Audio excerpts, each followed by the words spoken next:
મિત્રો, વધતી ઉંમરે મનનો તણાવ વધતા જાય તો આરોગ્ય બગડતું જાય છે. ભગવાન શ્રી કૃષ્ણના શ્રીમદ ભગવત ગીતાનો બોધ યાદ કરવા જેવો છે. તણાવ કયા કયા? ક્રોધ, માયા, મોહ, ઈર્ષા, ગ્લાની, ડર લાગે તો ઈર્ષા કાઢી નાખો.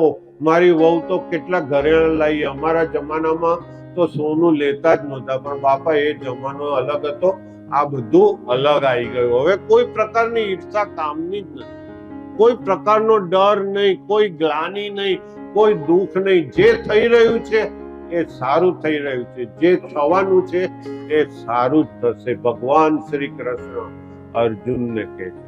અને છેલ્લે મગજમાં યાદ રાખો, તું શું લઈને આવ્યો હતો, શું લઈને જવાનો.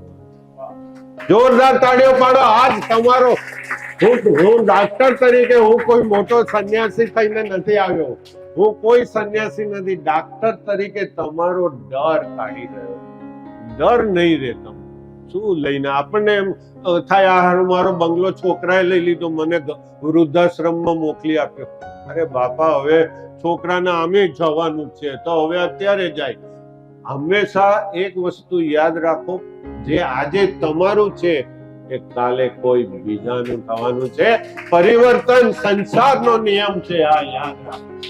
યાદ ભગવાન શ્રી કૃષ્ણ અને ભગવત ગીતાના આ બધા બહુ જ સરસ ગમે છે. ભગવાનના જે વાક્યો છે ખૂબ શ્રી કૃષ્ણના, અને અત્યારે બધાને માટે જરૂરી છે. આ ઉંમરે ખાસ કોઈ પણ પ્રકારનો ડર, ગ્લાની, દુઃખ કઈ નહીં. આપણે શાંતિ 2 ટાઈમ જમવાનું ને ચા નાસ્તો મળે, પછી બ્લડ પ્રેશરે શું કરવાનું. અને આ તણાવને લીધે ગ્લુકોઝ વધે છે. બોલો, ડાયાબિટીસ થાય છે.